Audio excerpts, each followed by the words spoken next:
Karena kebetulan tadi saya cerita, boleh cerita tadi tertarik di hal mana tentang Kelana Masa. Saya tertarik dengan cara penarikan harta pusaka.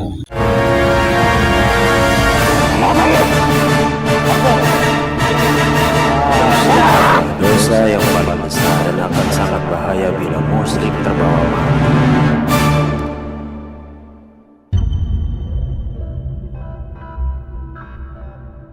Alhamdulillah, terima kasih atas kehadirannya di base camp Kelana Masa tentunya. Sedikit mungkin guna untuk misi obrolan lah saat Pak Eko datang ke base camp Kelana Masa itu. Sedikit kalau boleh diceritakan, sudah berapa lama menemukan atau menonton channel Kelana Masa itu? Karena kan Kelana Masa itu berdiri kurang lebih sekian tahun lah, kurang lebih 4 atau 5 tahun lah gitu. Saya mengikuti itu masih baru, sekitar 1 tahun yang silam, setahun yang lalu lah hingga kini begitu ya. Dari setahun menonton Kelana Masa kan intinya ya tak bisa dipungkiri memang beberapa video, mungkin ratusan video ada di situ, baik mediumisasi ataupun obrolan ringan ataupun sedikit mungkin hal-hal yang berbeda. Menurut Pak Eko, apa yang paling berkesan ataupun terasa cocok ataupun ngeh di angan-angan Pak Eko, ataupun bagaimanalah begitu, di video yang mana kalau boleh sedikit dibagi, diceritakan. Yang berkesan dan tertarik itu video yang tentang penarikan pusaka. Ya. Teringat saya di Kelana Masa itu video penarikan pusaka gak cuma satu video, gak cuma satu jenis pusaka yang coba untuk dimanifestasikan.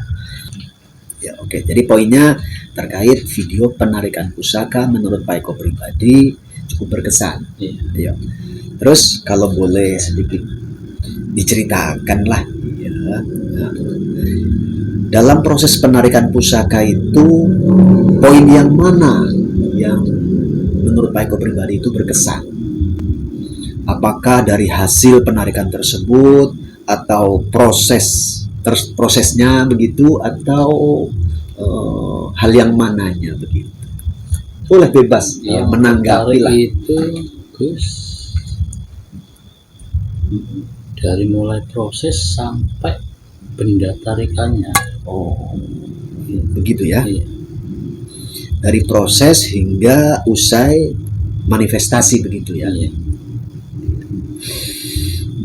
Jadi rasa penasarannya itu di poin itulah ya. Apakah menurut Pak Eko pribadi itu terkait benda pusaka, apakah ada itu di alam yang berbeda dari alam kita, atau pusaka hanya ada di alam kita? Menurut Pak Eko pribadi, saya balik nanya. Menurut pengalaman pribadi, masalah pusaka itu adanya di luar kasat mata, di luar alam kita, di alam itu ya. Lain ceritanya, lain peninggalan pusaka yang memang sudah nampak ya. Begitu. Artinya Pak Eko pribadi itu ada keyakinan bahwasanya di luar alam kita itu ada benda pusaka begitu yang mungkin masih, kalau bahasa kita, tersembunyi begitulah ya. Ada keyakinan ke situ ya. Namun sedikit untuk mendalami obrolan ini, kalau boleh tahu Pak Eko pribadi hari-hari, kalau bahasa kita, profesi atau aktivitasnya apa sih, biar sedulur Kelana Masa itu paham lah. Itu pun kalau boleh diceritakan, kalau enggak ya terus dijawab. Begini Gus, juga para penonton Kelana Masa, aktivitas saya sehari-hari itu menolong orang yang sakit lah gitu. Iya.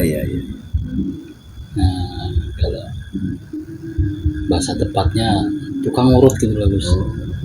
Oke Pak Iko, profesi Pak Iko kan tukang kusuk atau tukang urut begitu. Namun dalam menjalani hari-hari alhamdulillah lancar-lancar lah ya. Insya Allah lancar. Alhamdulillah. Sedikit kalau boleh diceritakan, apa sih yang memotivasi Pak Eko kepingin datang kemari? Motivasinya ingin menambah wawasan Gus. Begitu. Menambah wawasan terkait profesi Pak Eko ngusuk atau dalam hal yang apa begitu? Lain Gus. Mulai. Nah, karena kebetulan tadi saya cerita, Iya, boleh. dengan cerita tadi tertarik di hal mana tentang celana masa. Saya tertarik dengan cara penarikan harta pusaka. Begitu. Jadi terkait dan penasaran cara penarikan begitu ya. Iya. Jadi begini sahabatku semua ya, mana tahu panjenengan selaku penonton Kelana Masa juga, mana tahu ada yang punya rasa serupa dengan tamu kami pada kesempatan kali ini dari Pak Eko terkait cara penarikan pusaka. Saya menggarisbawahi dan ini merupakan sebuah jawaban dari saya kepada Pak Eko. Jadi begini Pak Eko, terkait fenomena penarikan pusaka. Kalau pertanyaannya itu bagaimana cara nariknya begitu kan? Iya. Ya, kalau itu ditujukan kepada saya, yang namanya narik itu tinggal tarik aja, begitu. Tapi gini kan Gus, Ya, kita menarik itu kan perlu ilmu, ya otomatis lah itu. perlu tenaga. Jadi dari situlah kita ingin belajar dan ingin mengetahui ilmu apakah yang digunakan, tenaga apakah yang digunakan, begitu.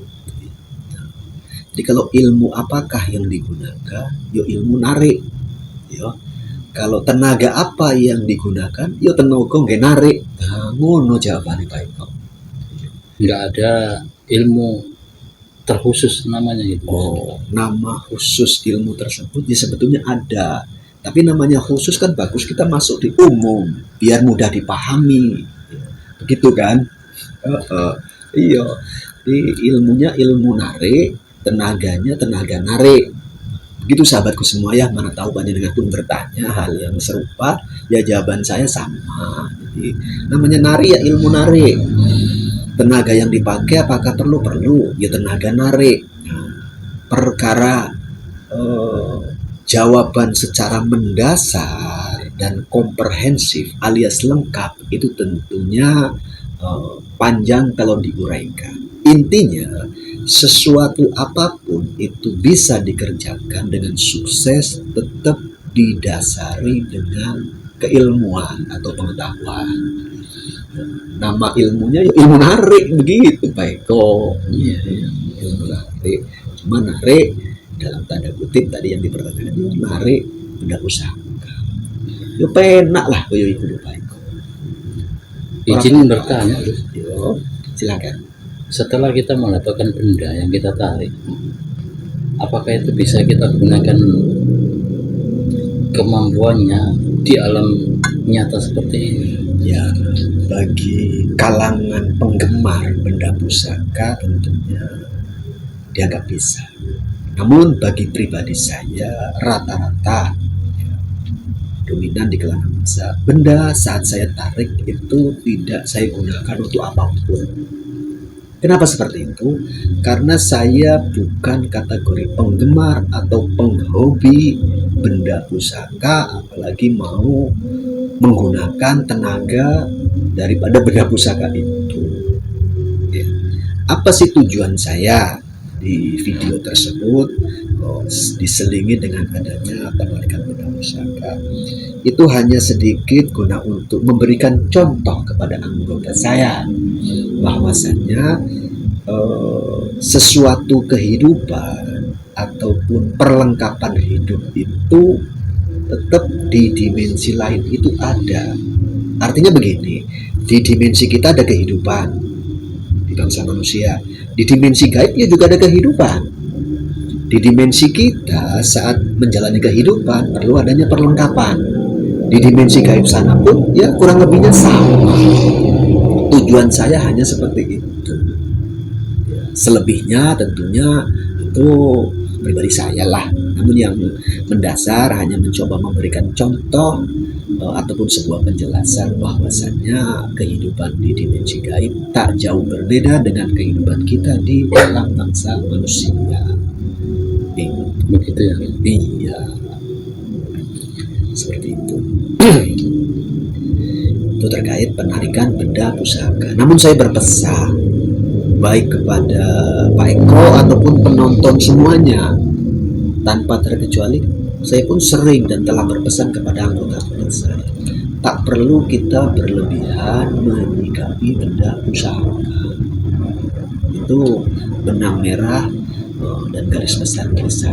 Biasa-biasa saja lah. Kalau menurut saya Pak Eko,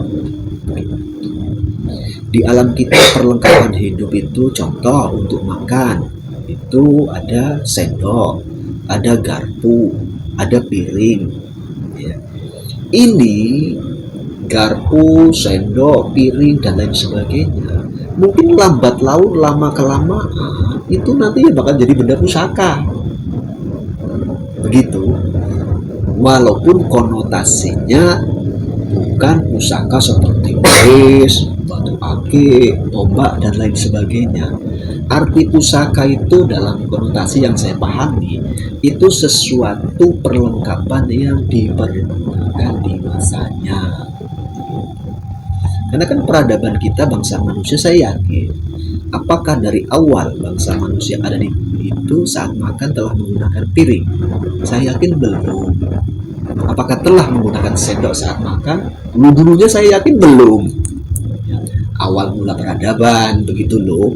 Maka lambat laun muncullah adanya perlengkapan-perlengkapan. Ada gelas sama seperti di alam kita di sana. Apakah dulu-dulunya itu ada sepeda motor atau mobil? Ya, dulu-dulunya nggak ada di peradaban kita bangsa manusia. Gitu. Jadi bergantinya zaman, bergantinya masa, perlengkapan atau piranti-piranti kelengkapan jalani kehidupan itu lambat laun dianggap merupakan sebuah pusaka.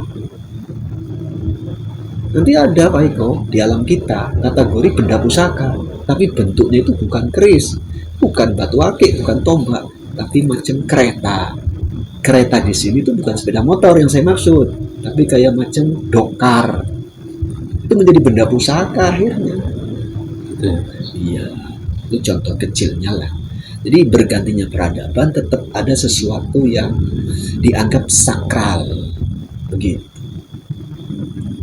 Andai kata ke depan, masa sekarang kan orang bepergian jauh, gerak cepat, naik pesawat. Andai kata ke depan bangsa manusia kok bisa menghilang atau pindah tempat dengan cepat kilat, pesawat itu bisa jadi dianggap benda pusaka nantinya. Itu contoh kecil seperti itu. Mobil bisa dianggap benda pusaka. Itu secara jamak keseluruhan. Artinya tetap saya mengulang berpesan, tak bosan-bosan. Biasa-biasa saja menyikapi benda pusaka. Toh di alam kita pun juga kurang-kurang benda pusaka. Gitu. Yang memang itu piranti atau perlengkapan orang-orang tua kita dulu. Dari selain video penarikan benda pusaka, adakah hal-hal lain terkait video tersebut yang mungkin Pak Eko pribadi kayaknya aku sangat gak cocok lah, gak tertarik atau gimana lah terkait video-video yang banyak itu? Jangan saya untuk ke sana tidak ada. Alhamdulillah. Karena begini, perlu diketahui juga tujuan kami di Kelana Mas tentunya itu mencoba untuk mengedukasi ke hal-hal yang positif. Ya. Kenapa saya berpesan tadi terkait menyikapi benda pusaka biasa-biasa saja? Itu punya sebuah edukasi hal positif. Karena saya tidak ingin benda pusaka itu menjadi jembatan kemusyrikan. Tujuan saya ke situ sebetulnya. Jadi cukuplah kita yakin kepada Allah perkara perlengkapan kehidupan. Ya, ala kadarnya biasa-biasa menyikapinya lah. Seperti itu. Memang di era zaman kita sekarang ini jenis keris, tombak itu terkesan menjadi benda usaha karena antik. Ya, karena di zaman kita yang namanya perlengkapan kehidupan dalam hal yang arahnya serupa dengan keris dan tombak itu telah ada yang lain. Iya kan? Telah ada yang lain, menggantikanlah bahasanya. Namun kesan itu tetap melekat, itu menjadi bagian daripada budaya kita khas Nusantara. Saya menyikapinya sederhana. Begitu sahabatku semua ya. Obrolan saya di sini menyapa dan sahabat kelana masa juga yang datang ke basecamp Nova. Mudah-mudahan sedikit obrolan yang ada terkait Pak Eko begitu terkesan dengan bab penarikan benda pusaka.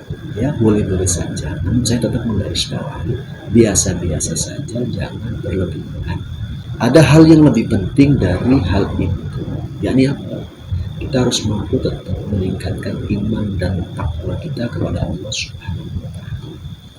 Yakinlah, bila mana benda pusaka memang ada yang meyakini, ada yang berpendapat itu ada energi gaib, ya, ada sesuatu yang tersimpan di dalam.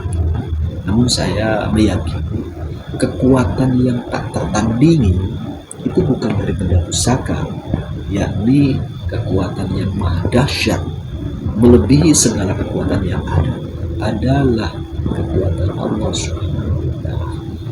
Itu yang harus kita pahami secara seksama. Maka dari itu jangan sampai saat kita punya hajat ataupun punya keperluan menyandarkan keyakinan kita yang menjadi solusi atas benda pusaka. Jangan. Perbedaan pendapat itu saya menghargai dan menghormati, ya. Karena kehidupan ini adalah sebuah pilihan. Kita boleh memilih, namun kalau bisa himbauan saya jangan sampai salah menentukan pilihan, baik dari langkah, prinsip hidup ataupun sandaran kehidupan. Maka Allah lah zat yang paling layak untuk menjadi tumpuan kita, tempat kita menyembah, kita mengabdi, kita beribadah, kita berharap dan meminta pertolongan. Cukuplah kepada Allah Subhanahu wa Ta'ala, Tuhan semesta alam. Kenapa seperti itu? Ya, itulah yang saya paham berdasarkan tauhid agama Islam. Seperti itu.